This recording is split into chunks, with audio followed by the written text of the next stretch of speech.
My mother didn't whisper it. She said it loud enough for the entire room to hear, "I wish you were never born." Conversations snapped shut. Glasses stopped midair. Even the music seemed to choke, and I just stood there feeling every pair of eyes swing toward me, waiting to see if I would crumble like they always assumed I would.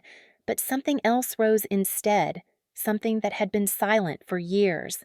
I lifted my head, ready to answer her in a way no one expected, because the moment she tried to erase me was the moment I learned a truth she never wanted me to know. I grew up in a two-story house on a quiet street in Rochester, the kind of place people describe as stable, peaceful, predictable. And maybe it was for everyone except me. From as early as I can remember, there was an unspoken order in our home, a gravitational pull that everything seemed to orbit around. And it wasn't me. It was my younger sister Ashley, the golden one, the girl whose name could brighten my mother's face faster than sunlight hitting a window. If Ashley sneezed, Mom fetched tissues like she was aiding a national treasure. If Ashley brought home a ribbon, any ribbon, even the kind every kid got just for showing up, Dad announced it across dinner like breaking news. And whenever I achieved something, even something real, something earned, the reaction was always the same, polite, brief, a soft pat on the back before the spotlight swung right back where it belonged. I remember the year I won first place at the regional math competition. I was 14. I carried that certificate home like it was the most fragile thing in the world, terrified the corners would bend. Mom didn't even look up from the laundry basket when I laid it in front of her. "That's nice," she murmured, then added Ashley's volunteering at the hospital today. "Isn't that wonderful? She's making real impact." Real impact. Those two words became the measuring stick she used for everything: saving lives, caring for people, having a purpose, and apparently nothing I did, even if it kept our actual lives functioning, qualified. But I kept going. I worked early mornings at a coffee shop through high school, rushing from school to shift to home, where I would still study until my eyes burned. In college, I took on 3 jobs tutoring cleaning offices, restocking shelves, because our bills didn't pay themselves. And my parents never asked how I managed. They only asked when the payments were due. Some nights, when I stayed late at the cafe, I'd wipe down tables and imagine what it would feel like to be seen. Not celebrated, not even that. Just seen. But I learned to live with the silence. I learned to survive inside it. Years later, when I got into Stanford for my MBA, my advisor cried harder than my mother did. She just nodded, murmuring something about Ashley's rotations in the ER, as if my acceptance was a minor footnote in Ashley's ongoing saga of excellence.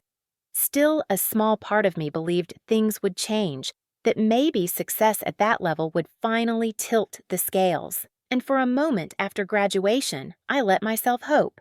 I chose Seattle because it felt like a clean start, a city built on ambition lit by glass towers and rain-soaked determination. I thought maybe coming home with a Stanford MBA and a consulting offer in hand would make them proud. Maybe they'd see me for who I had become. I didn't know the dinner at Delmonico's would prove just how wrong I was. The week after graduation felt like a blur of congratulations from people who had actually witnessed my work. Professors who'd mentored me, classmates who'd pulled all-nighters beside me, coworkers who knew how many deadlines I'd carried on my back. For once, I let myself believe that maybe this time my parents would meet me halfway. Maybe they'd show up not out of obligation, but pride. So I booked the private room at Delmonico's, a place I'd only ever walked past on my way to cheaper meals. Crisp linens, soft gold light stemware that sparkled like it had never known a fingerprint. I covered everything: the food, the wine, the room deposit. It wasn't extravagance, it was me trying to build a bridge I still believed could exist. My colleagues arrived first, warm and chatty, the kind of people who ask about your dreams like they're rooting for you. My manager shook my hand and whispered, "Tonight's yours. Enjoy it." And for a brief moment, I forgot the heaviness lodged in my chest. Then my parents walked in. My mother's heels clicked like she owned the place. My father's expression carried that familiar blend of polite indifference and calculated distance. They came empty-handed, no flowers, no card, not even a soft congratulations. If they were proud, they hit it with the precision of surgeons. Still, I greeted them with the smile I'd practiced for years. polite, controlled, hoping. Introductions began my manager, my professors, classmates who genuinely liked me. Compliments followed in easy waves. "You must be incredibly proud of Claire," one professor said. "A Stanford MBA isn't something you stumble into." My mother's smile thinned. "We're proud of both our daughters," she answered lightly. "But Ashley, she's saving lives in the ER. That's real impact." Her voice coated the words with a sweetness that felt like poison on my skin. Another colleague chimed in, trying to steer things back to me. "Claire carried our whole intern team last quarter. I don't know how she does it." My father chuckled, actually chuckled. "She's clever, sure. But what Ashley does, that's meaningful work." The conversation died. Forks hovered midair. Even my classmates who barely knew the dynamics felt the temperature drop. I forced myself to breathe through the embarrassment, smiling until my cheeks ached. But inside, something was cracking, not just from what they said, but from realizing how rehearsed it seemed, how effortlessly they dismissed me, like they'd been waiting for a chance to redirect the spotlight. Then my manager stood to give a toast, gentle, thoughtful, the kind of praise I never expected to hear spoken about me. My chest tightened as he said, "Claire is one of the most capable young consultants I've worked with. She's destined for great things." The applause washed over me, and I turned toward my parents, just needing a glance, a flicker, a spark of pride. Instead, my father leaned back and murmured, "Compared to a doctor." It doesn't measure up. Something inside me shifted, like a floorboard finally giving way after years of strain. And then, in one effortless breath, my mother delivered the sentence that would split my world open. "You know, sometimes I wonder why Claire takes things so seriously. Ashley never causes this kind of drama." I felt the room tilt. I didn't know it yet, but I was seconds away from hearing the words that would unravel everything I thought family meant. When the words finally came, they didn't come as a shout. They came softly, almost casually, the way someone might comment on the weather. "I wish you were never born." For a heartbeat, I didn't register them. The room felt too bright, too quiet, too still. Then the meaning sank in, sharp and cold. My mother wasn't just frustrated or tired or being dramatic. She meant it. She said it with the same ease she used when ordering coffee. A fork clattered somewhere near the end of the table. Someone gasped. My throat tightened, but nothing came out. I felt every pair of eyes on me, waiting to see what the sensible one, the quiet one, the one who always swallowed everything, would do next. Instead of crying, I simply pushed my chair back. The scraping sound cut through the silence like a blade. "Excuse me," I managed, though my voice felt like it belonged to someone else. I didn't look at my mother. I didn't look at my father. I didn't even look at my manager, who half rose from his seat as if to follow. I just walked out, heels hitting the hardwood floor in sharp, uneven beats. By the time I stepped outside, the Seattle night wrapped around me like a curtain, cold air catching the edges of my breath. Rain had begun to fall, not heavy, just enough to blur the city lights into streaks of gold and blue. I stood there on the sidewalk, the sound of distant traffic humming in my ears, and for the first time in my life, I felt completely untethered. Not free, not yet. Just severed. I didn't cry. I thought I would, but nothing came. Nothing. Instead, there was only a numb, echoing exhaustion, one that had been building for years, maybe even decades. Every memory flashed by: the forgotten birthdays, the laundry basket congratulations, the financial obligations I carried without question. Suddenly, all of it felt unbearably heavy. By the time I reached my apartment in Bellevue, my blazer was damp and my hands were shaking faintly. I kicked off my heels, sat on the floor in the dark, and stared at the blinking router light like it might tell me what to do next. My phone buzzed 11 missed calls from Mom and Dad and a single text. "You embarrassed us." "I hope you're proud of yourself." Proud. The word twisted in my chest. Proud was something they never felt for me, but expected me to feel for them. Something inside me gave way, not with a snap, but with a quiet, steady shift. I opened my banking app.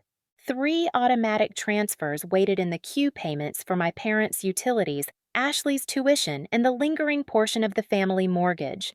For a second, my finger hovered. The old version of me, the one who lived on obligation, fought to breathe. Then I hit cancel. 1, 2, 3. Each confirmation clicked like a lock turning. The silence in my apartment changed. It wasn't empty anymore. It was peaceful. The next day, Michael showed up with takeout containers and a bottle of wine he pretended not to care about, but clearly did. "Just checking if you're still alive," he joked gently, stepping over the pile of books near my door. I sat on the floor again this time with him beside me, steam from the food rising like an anchor pulling me back into my body. I think I said slowly, "I'm done." He didn't interrupt. He didn't tell me to reconsider. He just nodded, eyes soft. "About time you saved yourself for once." Something steadied inside me. For the first time, I wasn't drowning. I was surfacing. 3 weeks passed without a single word from my parents. Not an apology, not an explanation, just silence. The kind of silence they had always demanded from me, except now it was pointed back at them sharp enough to cut. And strangely, I didn't miss them. Not the way a daughter is supposed to.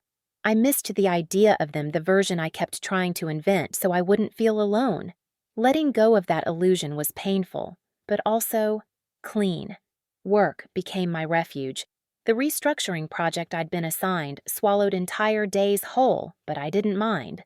For the first time, I wasn't pouring myself out just to be overlooked. People listened when I spoke. Clients deferred to my judgment. My manager handed me responsibility like he trusted me to carry it because he did. And when a local business magazine asked to feature the project, I said yes.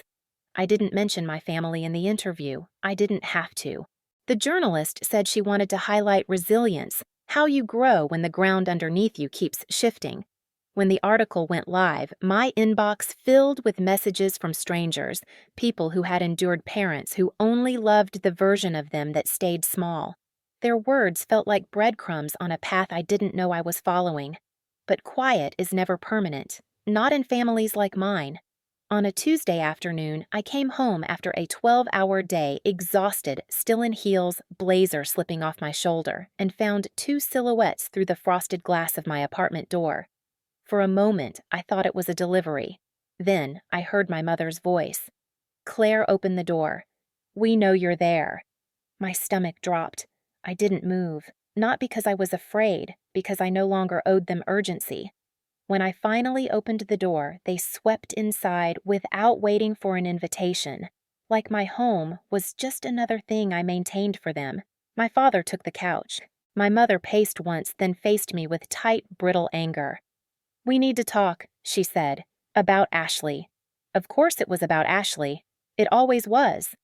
My father folded his hands stiffly. Her internship ended unexpectedly. There were cuts. Her tuition balance is overdue, and if it isn't taken care of, she'll be asked to take a leave from the program. I didn't sit. I didn't blink. And my mother snapped, "We need your help." The audacity landed like a slap. They hadn't shown up to apologize. They hadn't shown up to ask how I was, or why I walked out of that restaurant, or what they had done to cause a fracture big enough to swallow our entire relationship. They came because they wanted me to fix their favorite daughter's life again. When I didn't answer immediately, my mother's tone sharpened. "Claire, don't be petty. Ashley is your sister."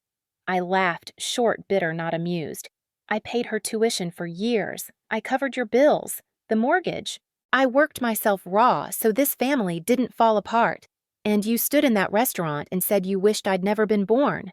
My father straightened. "We were angry. You made a scene." "No," I said, stepping closer. "You made the scene. I just walked out of it." The air thinned between us.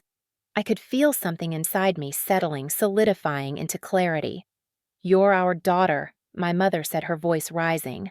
"Family is family." I exhaled a long, steady breath. "You don't get to play that card now." Her eyes flashed. "Claire, you're being unreasonable. I cut her off. I owe nothing." My father's face reddened. "We raised you." I shook my head. "You didn't raise me. You drained me." The words hit harder than I expected, maybe because it was the first time I'd ever said them out loud. My mother froze. My father's jaw clenched. For the first time in my life, they looked small, like two people standing in front of a truth they couldn't control. I walked toward the door, but not to leave, to open it. I held it wide, letting the hallway light spill into the room. "If you came here to apologize," I said quietly, "I'd listen." They said nothing, not a word. "But if you came to ask for more," I looked each of them in the eyes, steady and unshaken. "That conversation ended the night you disowned me." My mother scoffed, crossing her arms. "You're making a mistake. You'll regret this. Someday you'll realize you need your family."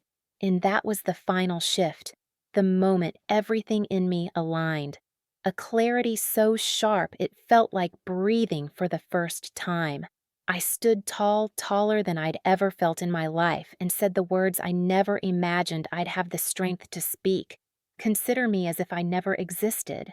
Live your lives as though there was never a daughter named Claire." They went still. My father's lips parted. My mother's face blanched. The entire room, the tension, the air, the space between us froze like someone had pressed pause. They went silent, and for the first time, I wasn't the one shrinking inside that silence. I nodded toward the doorway. "It's time for you to leave." My mother hesitated, searching for some angle, some leverage she no longer possessed. But there was nothing left to take, nothing left to control. She turned sharply. My father followed slower, like a man walking away from a fire he didn't expect to spread. When the door finally clicked shut behind them, the quiet that filled the apartment wasn't empty. It was mine.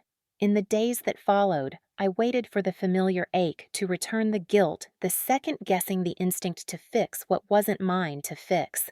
But it never came. Instead, there was a strange stillness inside me, a quiet I'd spent my whole life chasing without knowing it. Work surged forward. Our project closed with results far beyond forecast, and when the client renewed the contract, my manager pulled me aside with a smile I hadn't seen directed at me since childhood. "You're ready," he said, handing me the leadership contract I had fought for without realizing it. This time, I didn't question whether I deserved it. The article went viral. Messages poured in from strangers who had grown up invisible like I had people who whispered thank you for saying the words they couldn't. Reading their stories felt like standing in a room lit by faces I'd never met but somehow understood. One night, I stepped onto my balcony, the Seattle skyline pulsing softly beneath a layer of mist. I thought of the girl who spent years trying to earn love from people who refused to offer it freely. She was gone now. In her place stood someone steadier, quieter, but undeniably whole. On my last night of that long, unraveling season, I stood on my balcony with a glass of water, letting the cool air settle against my skin. Seattle glimmered below a scatter of lights reflecting off the bay like the world was quietly resetting itself. For the first time, I wasn't wishing for my parents to call or hoping for an apology that would never come. I wasn't rehearsing what I'd say if they did. I was simply breathing steady, unhurried, finally free. Maybe I was never the daughter they wanted, but I became the woman I needed. And if you've ever carried the weight of a family that couldn't see you know this, you are not alone. Share your story in the comments, and if you want more stories like this, hit subscribe so you don't miss the next one.